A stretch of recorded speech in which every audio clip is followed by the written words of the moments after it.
In the previous segment, we learned how to convert an infix notation to its postfix form. In this segment, we're going to learn to do the opposite. That is, we will be given a postfix expression and we will convert it to its infix form.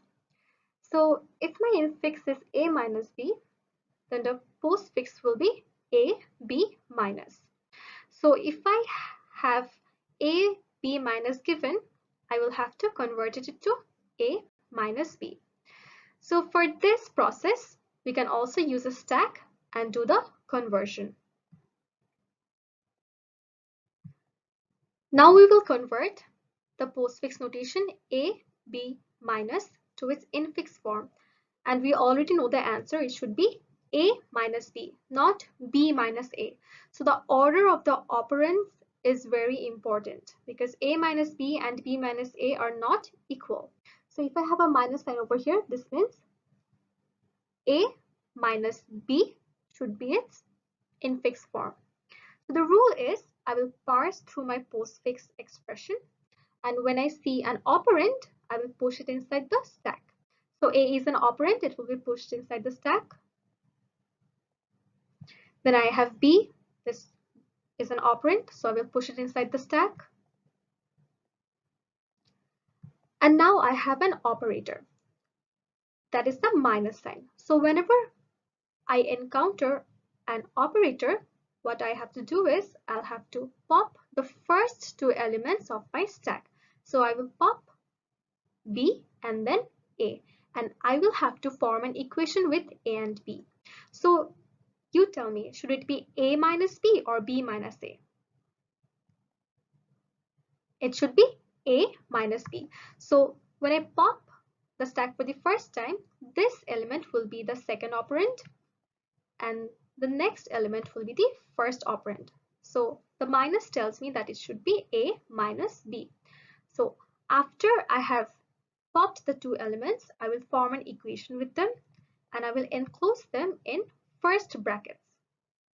And then this expression will be pushed inside the stack.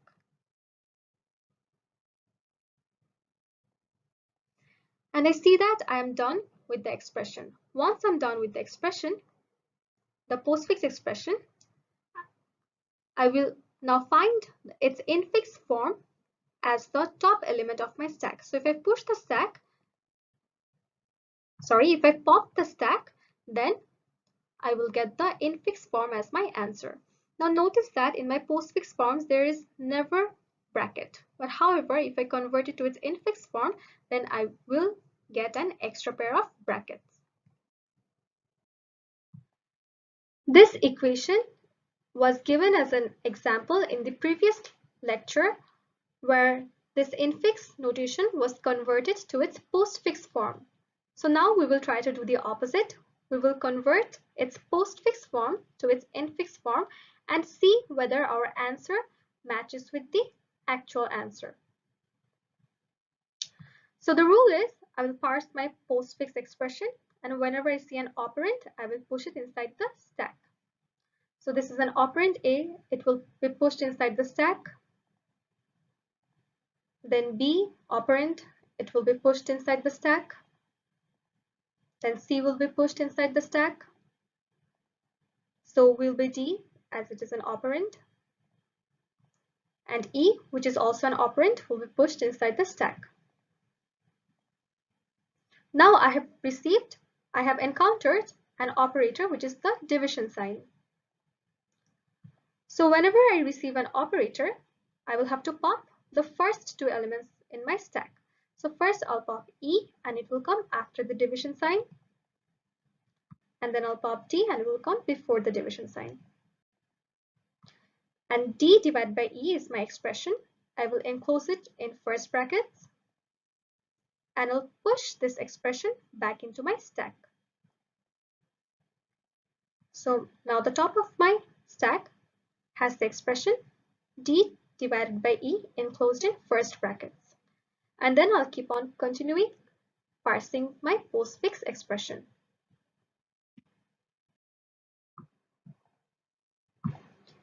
Now I have received a minus operator So upon receiving an operator, I will pop my stack twice. So when I pop it for the first time, this expression will go after the minus sign, and this, and next when I pop it, this element will go before the minus sign. And I will enclose them in first brackets, and I will push this content back into my stack.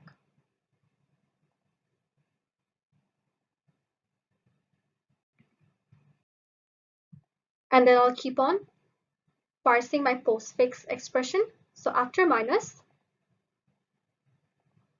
I will have received a multiplication operator. Now since I received an operator, I'll have to pop my stack twice. So first time I pop, this expression will come after the multiplication sign.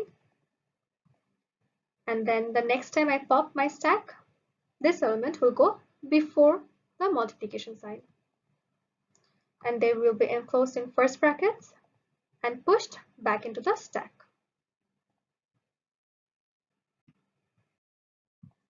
And then I'll move on to the next character, which is the plus operator. So since I received an operator, I'll pop my stack twice. This expression will come after the plus sign, and this element will come before the plus sign. And they will be enclosed in first brackets and pushed back into the stack.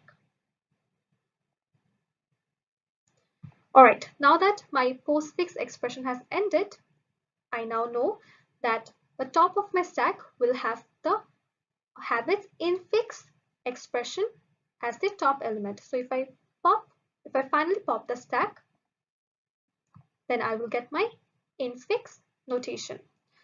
So now if you notice that this equation might seem a little bit different from my previous equation. Now equation wise, they are both the same.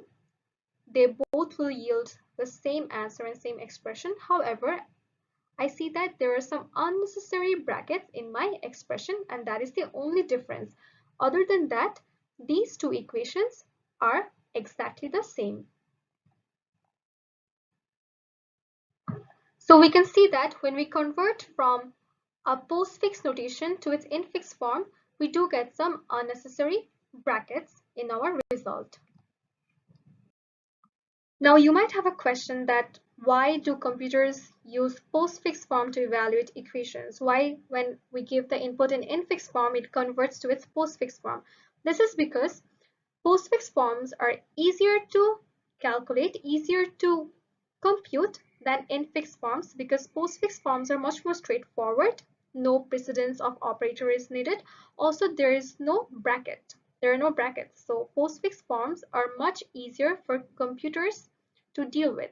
So let's learn how postfix forms are actually computed inside our computers. So this is the infix notation, and this infix notation's equivalent postfix form is this expression. Okay, so evaluating this infix form gives us 13, and let's see if I evaluate the same equation in postfix form whether we get 13 or not.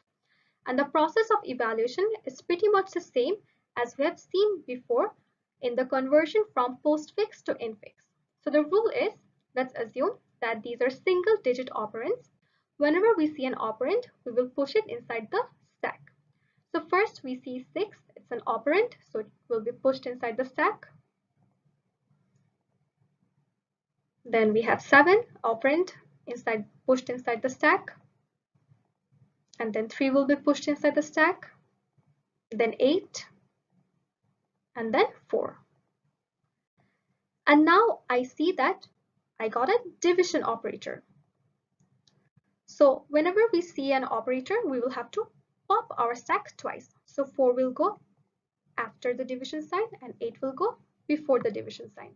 Now instead of pushing back the expression, what we will do is we will calculate it. So 8 by 4 is 2, and we will push the answer inside our stack. So instead of pushing back the expression, we will push the answer of the expression. So 8 by 4 is 2, and then 2 will be pushed inside the stack. And then I will continue parsing my postfix expression.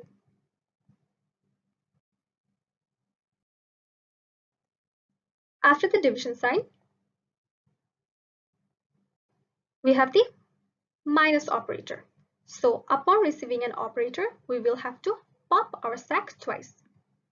So 2 will be popped and it will go after the minus sign, and then I will pop my stack again and 3 will go before the minus sign. Now we will compute 3 minus 2. 3 minus 2 is 1, and 1 will be pushed back inside the stack.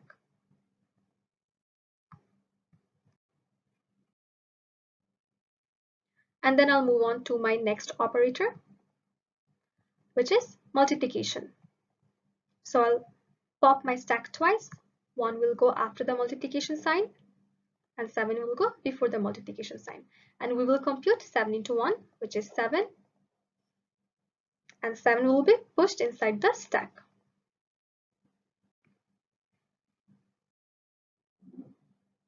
And then I will move on to the next element in the expression, which is the plus operator. So again, I will pop my stack twice. 7 will go after the plus sign, 6 will go before the plus sign, and then I will compute them. 6 plus 7 is 13, and I will push the answer back into my stack. Now I see that my expression has ended. So when my postfix expression has ended, I know that my final answer is on top of my stack. So if I pop my stack, then I will get the answer 13. So this has given me the correct answer. As we can see that the infix notation's answer was 13 and the postfix evaluation also gave us 13. So this is correct. And this is how postfix expressions are evaluated inside our computers.